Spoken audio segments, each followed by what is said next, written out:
A father sits by the Pacific Ocean holding his son in his lap. Like any new dad, he must have asked himself these questions. What will my son's life be like? Will I be a good father as he grows up? Will he be a dad himself someday? Will he do the things that I did? Will he like traveling and seeing far-off places like I do? And will he still want to spend time with me when he is grown? This is not the end of the story. It is only the beginning. We are Robert and Jill, a Gen X couple who retired early to travel the world full-time after 30 years of life together, raising kids, building careers, and chasing the American dream. We reinvented our retirement by selling everything we owned to trade it for the adventure of a lifetime. Join us as we bring you stories about the people we meet, the places we go, and what it took to get there.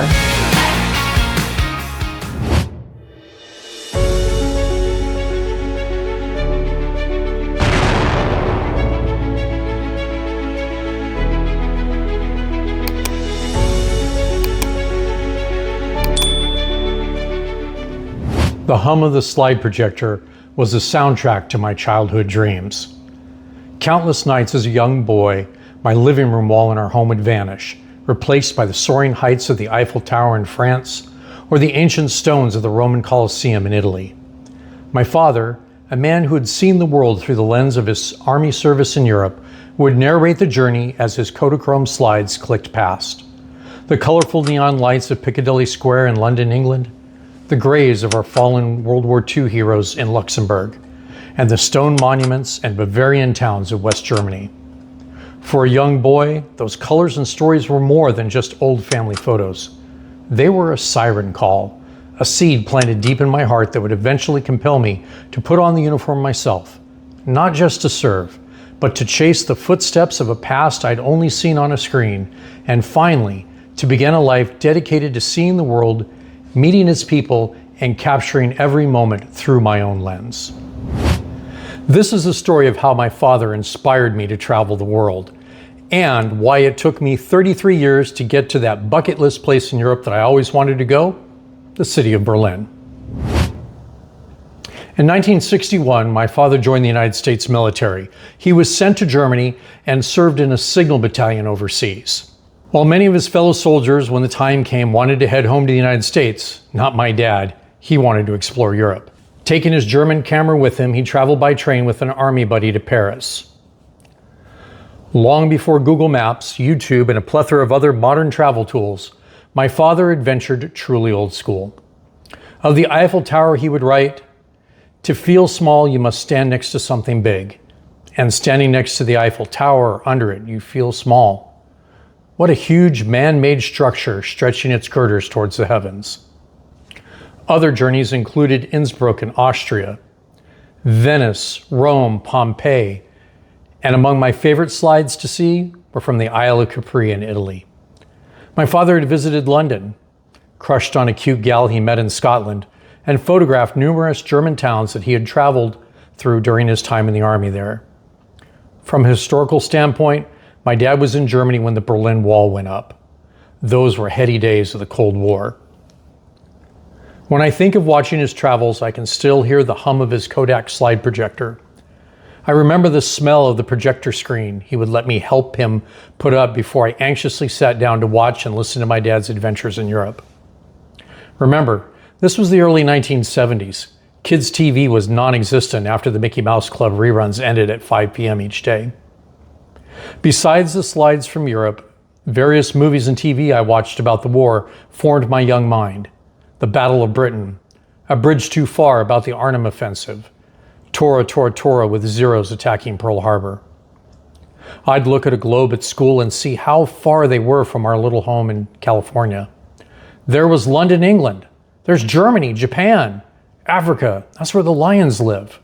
While other kids were out riding their bikes and skateboarding, I was playing with my toy soldiers, or playing soldier myself. The news brought stories of conflicts around the globe. Idi Amin in Uganda, the PLO in the Middle East, the aftermath of our withdrawal from Vietnam. By my teen years, I was closely following the Iran hostage crisis, the Falklands War between the UK and Argentina, and of particular interest was the invasion of Afghanistan by the Soviets. In 1981, I discovered Soldier Fortune magazine and learned even more of this world through the conflicts that happened around the globe and the places that they covered. I read about Angola and Rhodesia. I read about the Karen rebels in Burma. It's true what Mark Twain said. God created war so Americans could learn geography. After high school, I immediately joined the Army. I wanted to be in the infantry and most of all wanted to be stationed in Berlin. This was 1984, and it was the front line of freedom versus communism. I had visions of standing face to face with the imposing Soviets at Checkpoint Charlie, each of us staring the other down. So much history happened in Berlin, from the fall of the Third Reich in May of 1945 to the concrete of the Berlin Wall. I wanted to see and serve in the epicenter of history. I told my recruiter I wanted to be slotted for the Berlin Brigade. He checked his openings and looked me square in the eye and said, "Well, it's not listed currently, but just ask for it when you get to basic and they'll send you. We're going to put you down as unassigned, so then you can just slot you later for it." Like every other 18-year-old, I'm like, awesome, I'll do that. It would not be the first or the last time the government lied to me. The U.S. Army. Oh, yeah! Your experience may differ. I shipped off to basic training, and every time the drill sergeant noticed I was listed as unassigned, I'd hear, "Philbrook, where do you want to go after basic?" My standard answer, "Berlin Brigade, Europe, 82nd Airborne, 101st, so I can rappel out of helicopters, drill sergeant." This went on multiple times while I was there at Fort Benning. "Philbrook, fill out this form. Where you want to go?" "Berlin, Europe, 82nd Airborne, 101st. By the end of basic training, I still had no orders and was listed as unassigned. I was really starting to worry. If I didn't have an assignment, I'd be stuck at basic in Georgia through Christmas. The day of graduation came. I got my infantry blue cord, and my drill instructor came up to me and said, "Philbrook, I got orders for you." "Awesome," I replied. "When do I go to Berlin?" He broke out laughing. "You don't, you're going to Korea." "Wait, what?" 150 soldiers in my basic training unit. 148 of them were assigned to Germany. 2 got sent to Korea. Me and 1 other dude. I celebrated New Year's Eve 1984 going into 1985, freezing in a Quonset hut in Korea. Long gone were the warm days of my California desert town. They had been replaced by a country I had no interest in, surrounded by a language I couldn't even begin to read, and the only thing I knew about Korea I'd learned watching MASH episodes on TV. Interestingly, it did look a little bit like the show. I did eventually tour a bit when I was in Korea, my first foreign country I'd ever been to.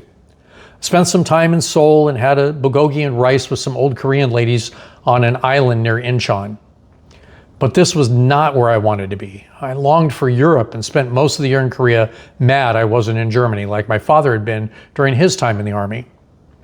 My second country that I ever visited? North Korea. When I stepped 1 yard inside the border while in the DMZ.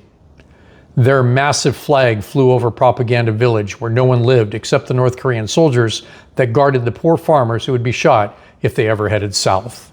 After leaving Korea, the Army sent me to Colorado Springs in the US and Fort Carson in the 4th Infantry Division. It was known as a retirement post for generals. We didn't seem to have a mission other than when the Soviets looked at a map of NORAD, they saw the 4th Infantry Division next to it. I was bored at Carson and actually began to long for my glory days on the DMZ in Korea. In 1987, that changed. We went to Europe as part of Reforger exercises, large-scale NATO war games. Great news, I was finally going to see Germany. We landed in Belgium late at night, and I couldn't see anything outside the bus windows until we arrived in Maastricht, Netherlands, and drew our equipment. I met some cute girls who chatted with us soldiers through the base's chain-link fence before we moved by convoy into Germany. I remember the Dutch children running alongside our convoy of armored personnel carriers, waving and smiling at us. Our unit was in the northern part of Germany, so we had contact with many British soldiers that were in charge of those sectors back then. I even had a chance to meet an ex-Wehrmacht soldier who returned to his farm after the war. We continued to move across Germany, and I saw places like Osnabrück and Ulsan. At the end of the war games, our company commander gathered us for some exciting news. "Men, You did a great job during Reforger. As a reward, we've arranged to take the whole company to West Berlin for a quick tour before we head back to the US. Berlin? Yes, I'm finally going to Berlin. Sergeant Philbrook, as armor, you and one other soldier will stay behind to watch the company's weapons. So yeah, everyone got to go to Berlin, except for me and one other guy. I left the Army in 1988, still longing to see more of the world and hopefully someday Berlin. The rest of my 20s, my only international travel was a quick foray across the border of Mexico. I hardly consider Tijuana an international destination. By the 90s, I had met my wife Jill, the other half of our channel here, and we honeymooned in Cozumel, Mexico and saw the Mayan ruins in Tulum. We'd go to Europe someday, I promised her, but then life happened. Kids, careers. We did fit in some US travel, and then my war came. Just months after the 9/11 terror attacks, I rejoined the Army after a 14-year break. I told Jill before I re-enlisted, I don't want to watch history on CNN. My recruiter promised I'd never get deployed because the unit I had joined had just gotten back from Kuwait. My next foreign country was Australia. We went there in 2002 when we trained with the Australians in counter-guerrilla operations. By 2004, our air assault unit had been called up for the war in Iraq. My National Guard unit got deployed to the global war on terror, first to Kuwait, and then finally Iraq. By 2005, we were hunting insurgents in Baghdad, and I had 2 more countries that the Army had sent me to. It cost me a year and a half away from my family. But at least I got to come home in one piece. Not everyone else did. But that's a longer story for a different time. 2006, I reunited with my family, having returned from yet one more foreign country that was not on my bingo list of places I had hoped the Army would have sent me. With the kids a bit older, my wife and I did some cruising in our 40s and then into our 50s, with visits to the Caribbean and Alaska, but still dreaming of someday getting to Berlin. In 2018, I decided to cash out some of my personal investments I had, got permission from Jill, and planned a 3-week trip through Europe. As much as I wanted to take her to Paris and see the Eiffel Tower at night, I knew I had a debt to repay. My father had never returned to Europe after he left in the early 60s, and I knew before either of us got too much older, we should go together to see the places he had been and I had grown up watching slides of. I spent months figuring out our itinerary, and you guessed it, Berlin was on the list. That summer, my dad and I traveled to Europe for a father and son adventure. We started in Paris, took a World War II group bus tour for over a week that took us from Normandy in France to Bastogne, Belgium, through Luxembourg, and into Germany, where we visited Dachau concentration camp and Hitler's Bavarian Alps hideaway, the Eagle's Nest. From there, we took a train and went on to K-Town, Kaiserslautern. This was the place my dad was stationed in the 1960s. Moving east to another bucket list place for me was the Panzer Museum in Munster, Germany. My dad and I used to play tank as a little boy. He'd have me sit in front of him and we'd pretend we were driving and shooting at other tanks. One of my favorite slides of my dad was him standing next to a captured German Panther that he had posed next to when he was in Paris. Now, we not only stood next to the same type of tank, but I got to go inside of one. After the tank museum was off to Berlin. 33 years waiting, thousands of miles, and a lot of unintended detours along the way in my life. But I was finally standing next to the Brandenburg Gate in August 2018. With my Berlin fix finally satiated, we spent a few days in Prague, Czech Republic, before taking a train to Salzburg and returning to Munich, and then flying home to the US with an overnight layover in Reykjavik, Iceland.